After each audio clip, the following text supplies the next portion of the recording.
browbeat anybody. He never say, as we say, Bible bash anybody. He gave the message and then he left. So you either got it or you didn't.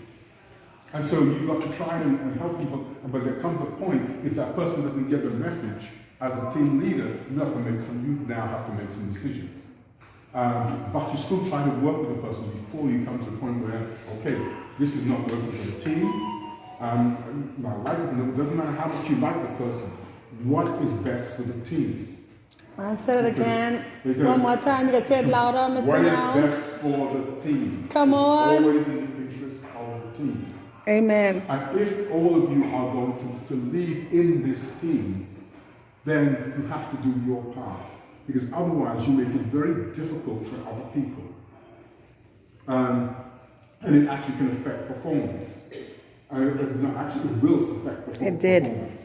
Mm-hmm. And for us, as I mentioned, coming out of the police force, if you don't perform, it can actually cause lives.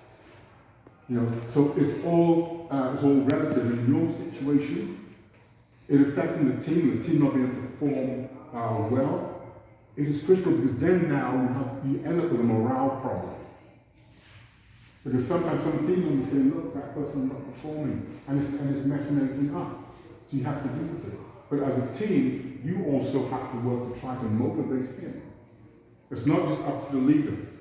The leader has to do something, but you all have to try to motivate him, get him or her or whomever is just using him as an example for this situation. But it can be anybody in any situation. The same in this situation, another situation may be different. It may be somebody else.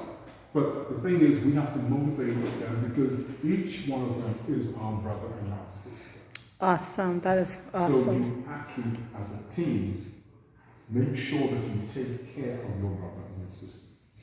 Awesome. So what you're saying is that was everybody's responsibility. Whether Yes. the two gentlemen didn't perform, Yes. the other person should have been able to rally around them and get them excited, as opposed to putting everything on the leader to do everything. Sometimes they have to take the initiative to help the leader or see where they can help. Remember when we were speaking, when I said that sometimes as a manager, everybody has to also support the leader. Sometimes a leader may have a leadership style that perhaps not conducive to what we want. And sometimes some leaders are not strong leaders, but they can still carry the team. But if you back your leader, then that leader grows and becomes much stronger. So everybody has to participate in the development of each other and the development of the team. So we have to make sure, okay? We have to draw people out because everybody is at a different level. We all have different strengths. I'll give you an example. I used to be very shy when it comes to speaking. I could speak in a small group of maybe 3 or 4 people. But if you put me in a large group, I couldn't speak. I was shy. As a police officer, I'm used to speaking to members of the public. But in this type of setting, I couldn't do it. Circumstances caused me to have to speak out. And actually, there's a PTA where some things were happening in the PTA, and I had to speak up because I had children in schools, so I had to speak up for them. And that caused me to speak out, and then that I ended on the PDA, which I wasn't looking to do. And then, because I could speak reasonably well, and they ended up pushing me forward to speak, and I didn't want to go forward to speak. But I had to step up. And so I ended up doing things that I never thought I would be doing. I never thought I'd be speaking in this type of environment. I was a trainer at the police college, and never saw myself as being a trainer. I never saw that. That was never in my vision. But circumstances caused me to have to step forward. And that's all that we have to do. Whatever circumstance we're in, we have to step forward to move through it responsibly. And what I'll interject in there also, two very important characters of the leader, a leader, persons who aspire to lead. One is that positive energy and confidence, right? Because even in situations like when you're faced with a group or people you're trying to motivate or get together, and you'll find that 1 or 2 or 3 might be lagging, And sometimes that one or two or that three or that some negative person sort of saps your energy, and it causes you not to perform at 100% peak. But you have to, as a leader, you have to have your own positive energy.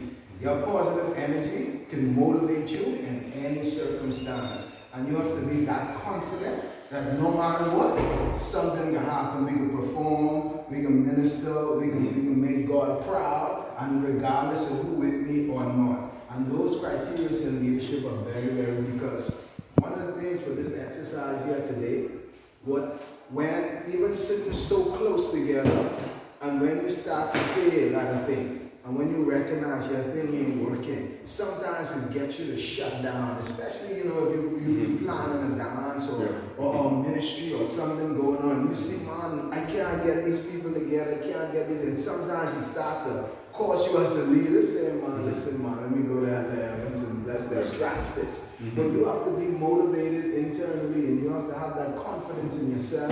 You have to have that confidence in the team and in the group, that what we stand for, regardless of these little hiccups, and it's with that energy, you get motivated, and it's with this motivation, you get brand new ideas. Because if you start getting motivated and your energy fails, then the ideas stop.